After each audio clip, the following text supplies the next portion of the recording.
Hello viewers, আসসালামু আলাইকুম, শুভ সন্ধ্যা। তো এই যে আপনার ভাই আজকে হাঁসের মাংস খাবে বলে হাঁস এনেছিল, দুপুরের পরে এনেছে, তাই দেখাতে পারিনি।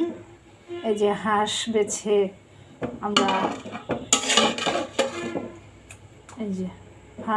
কেটে তারপর রান্না করলাম।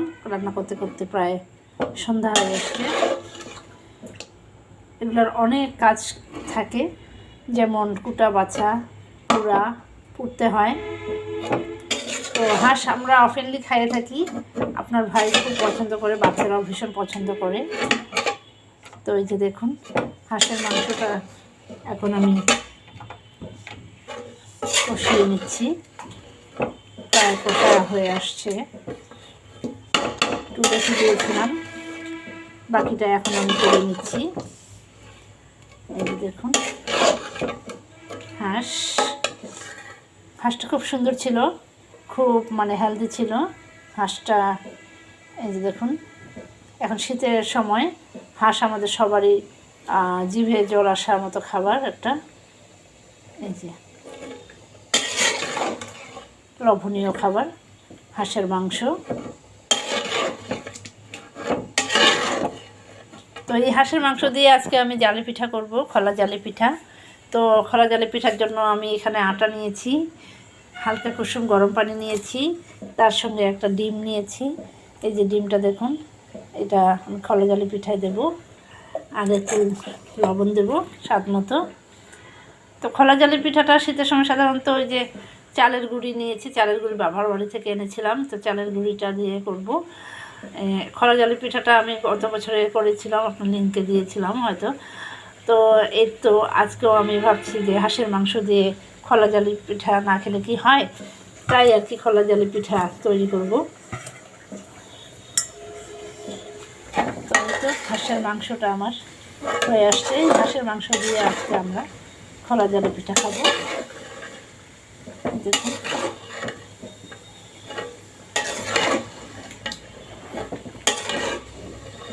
হাঁসের মাথা, এই মাথাটা আমার খেতে এত ভালো লাগে, এতই টেস্টি কি আর বলবো।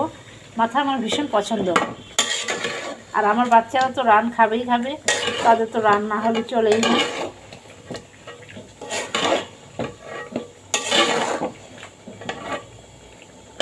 এই যে অনেকগুলো রান হয় হাঁসের মাংসে।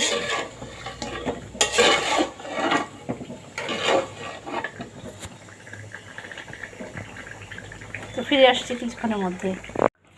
তো ভিউয়ার্স, হয়ে গেল আমার হাঁসের মাংস দিয়ে খোলা জালি পিঠা।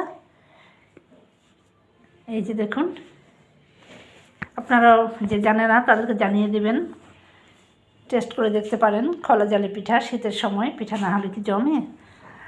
তো বানিয়ে ফেললাম আমি, এটা সহজে বানা যায়, খুব তাড়াতাড়ি হয়ে যায় এটা। আপনি চাইলে এই পিঠাতে আপনি ধনেপাতা দিয়ে বানাতে পারবেন, এখানে ধনেপাতাও দেওয়া যাবে। এই যে দেখুন আমার পিঠাগুলো নরম হয়েছে, সফট হয়েছে।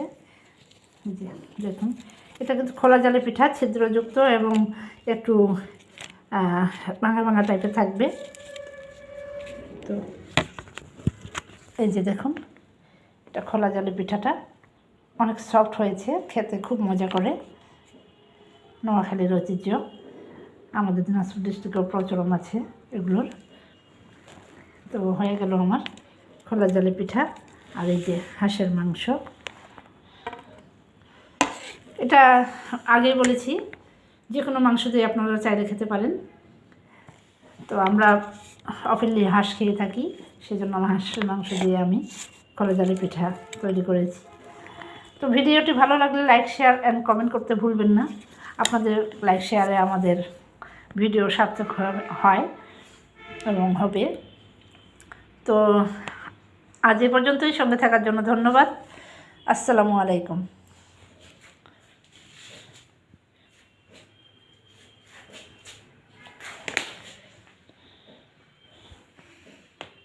আল্লাহ হাফিজ।